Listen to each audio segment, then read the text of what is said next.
Good evening, ladies and gentlemen, and welcome to episode 4 of, well, my Let's Play. You know what I'm doing. I'm going to start out this one by making a compressor. It's a little bit overdue, in my opinion. Should have made one a little bit a while ago. But with the ultimate goal of finding an induction furnace, because induction furnaces are just awesome.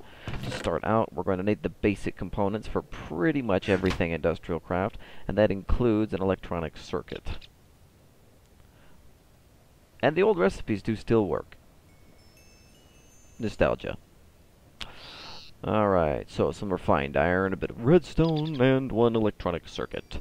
And I'm also going to need a machine block, which is the 8 bits of iron, the electronic circuit there, and then you have to use cooked stone for this. Cobblestone doesn't work. And there's a compressor. Now, before I even bother going up there, I'm actually going to find... Here we go. First of all, I need some bronze and some tin. Going to give this thing something to do as soon as I've constructed it. Arrange tin, bronze, and refined iron like so. Get you mixed metal ingots, which you can compress into advanced alloy. Very useful in creating some of the most advanced machines in industrial craft. You'll find very many of these are used. Alright, get that full, stick the mixed metal ingots in, and away it goes. The other thing I'm going to need is some of this coal I'm going to need to turn into a dust. Now, this dust has uses for, again, the advanced machines, but it's also very important in constructing solar panels. Especially if you're going to go that route, you're going to need a lot of coal dust, but 3 per panel. So we'll let those cook up, and then I'll be back when we can make something else. Alrighty then, with 16 coal dust, I can make 2 of the item that I completely forgot the name of.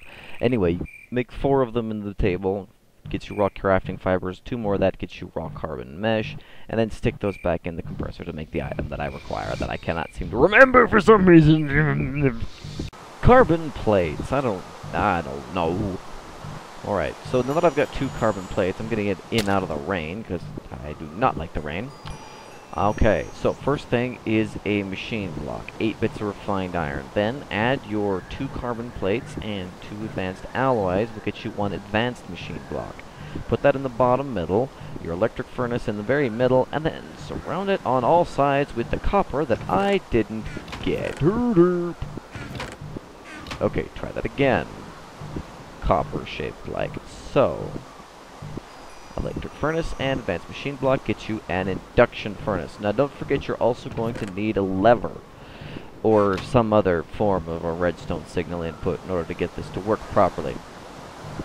So I'm going to put the furnace here on the end and grab my lever here, and you can just put it on the block next to it. I usually like to simply put it on top. Now in order to do that, you have to hold down the shift key, and then there we go. And then that redstone signal will cause the induction furnace to begin consuming 1 energy per tick in order to begin heating itself. This is very, very useful because in the long run it will be able to smelt items far cheaper than if you were to just use a regular furnace. So, we'll get that heated up and probably dive into making some solar panels next, if only to supplement the energy draw from the induction furnace. Alright, so solar panels. Now for each solar panel you're going to need a total of 2 electronic circuits. So I'm going to make 4 here so that I can have 2 solar panels. I want to offset the energy draw from the induction furnace and have a little bit left over. So, copper cables. Let's see, can I split these? No. Oh, that works. Then split it like so. Yeah, there we go. Alright, so for electronic circuits.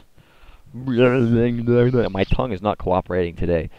We're also going to need generators. So the generators are 4 furnaces. And then some batteries. Gonna need 4 batteries. But as usual, I herderped and did this in the wrong order, because I need some cables before I can even make any batteries. 2 cables, 2 bits of redstone, and 4 bits of tin. Alright, 4 batteries. I didn't need 4 batteries. I needed 2. Oh well, I'll save them for later. Or maybe I'm just going to make... Yeah, you know what? Screw it. I'm just going to make 4. I've already screwed up this far. Why not? I'm going to need some more rubber, though. Don't have enough. Alright, so now we've got enough of this. You know what? You are evil. You need to just die in a hole.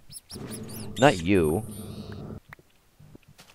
The growly bastard who's making all the noise down here. Now then. Where were we? Ah, yes. I was making generators. Or, no, I was making electronic circuits. This will be much easier when I get the, automatic systems for these. And that'll be fun to set up.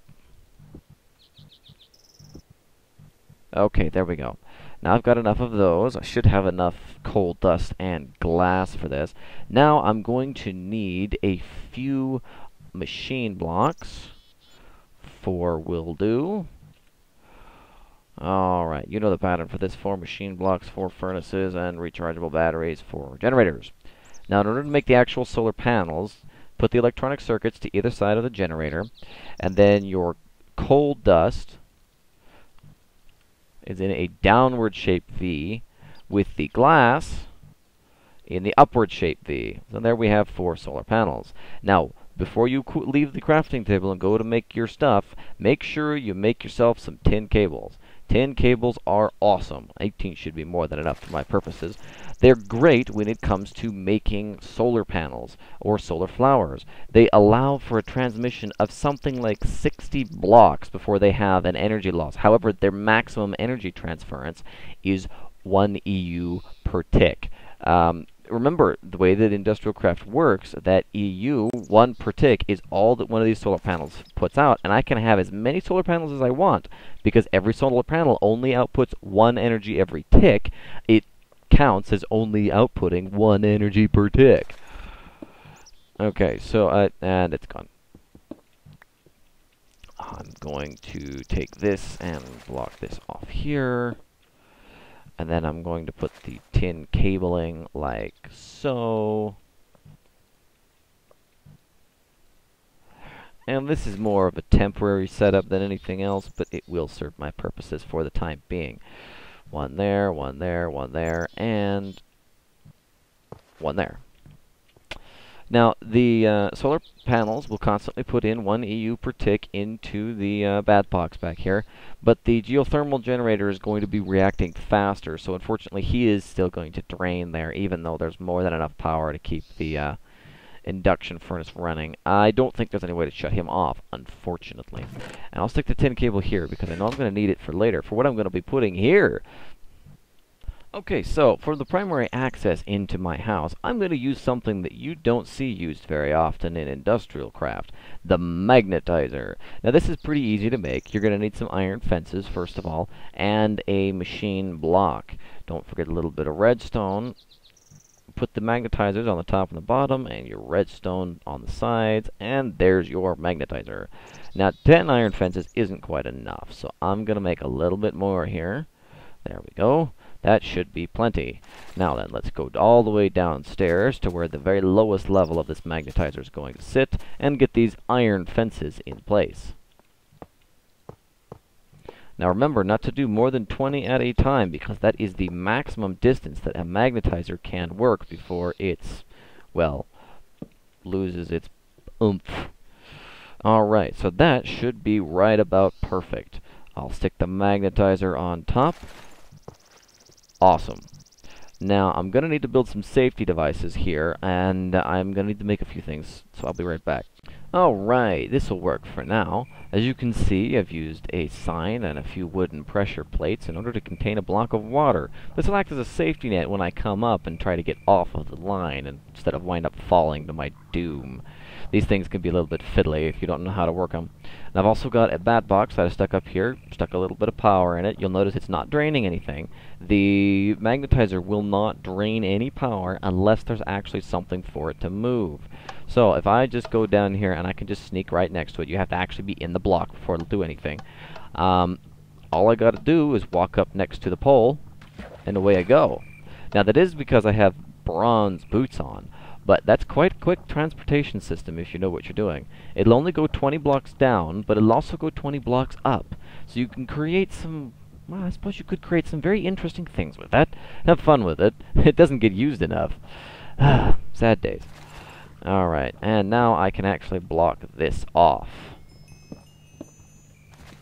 You're not supposed to be. There we go.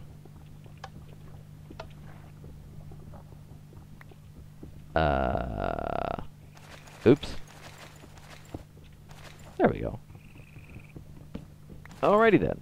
So what are we going to be doing now? Well, I'm afraid I'm going to have to go dumpster diving again. I've run out of redstone. Again. Oh well. Maybe we'll find some diamonds this time, especially since I've actually got some decent tools on me. I'll be back when I'm all geared up. And away we go. I've got myself some extra miner's backpacks, some digger's backpacks, hunters, torches, wood, a little bit of food, wish I had more, but supplies are scarce at the moment, a lava bucket for dealing with those pesky, transforming werewolves that are completely invulnerable to anything else, a bucket of water to make sure I can put myself out if I fall in lava or otherwise catch on. No. Stop trying to eat stuff. Always trying to eat my stuff. Small bucket of water to put myself if I go wind up catching on fire. Full backpack, some armor, tools. Yeah, I'm ready to go. Let's see what kind of trouble I managed to get in. Jackpot! Found some diamonds. There's also a ghost around here somewhere, but I haven't found him yet. Oh, yeah, this has been a really good adventure. Came down not too far, and I've already found tons of iron and resources, and even managed to get a few diamonds. I only see 2, but make that 3. 4! Perfect. I can tip my drill right here and right now, and that's exactly what I'm gonna do. Now, tipping your drill with diamonds is as easy as it sounds. All you need is a workbench. So, one quick workbench, like so. Now, let's see, which bag did that? Probably went into this bag. Yes, here we go. Gonna need 3 diamonds. And my drill. Just stick it in there and put some diamonds around it. There you go, 1 diamond drill. Nice. This thing is much faster than the regular drill, and it can go into obsidian. Yeah, and it lasts forever too, so where's the way to lose? There isn't one. Yeah. There's the annoying bastard. Where you been hanging out? Right there, this whole time. Why are you red? I thought you were supposed to be like gray. Anyway, come here. Oh, dropped redstone. That must have been some kind of a special ghost. Cool. Another jackpot, and just in time too. My backpack is completely out of energy, and was there really only 1 diamond here? There was only 1 diamond there. That just figures. Oh well. Time for me to head back to the surface. Although, before I go, I do want to check and see how much lapis I got. I want to be able to make a lap pack polish. Darn it. This thing sure didn't last very long. 54. Yes, I have enough for a lap pack. Well, in combination with what I already have upstairs. So, yeah, let's go up there and make one. Everything's coming along nicely, humming away, macerating my stuff, gonna make lots and lots of things. However, we are missing one key component in the most advanced machines for industrial craft. So, let's go into the nether. Shall we?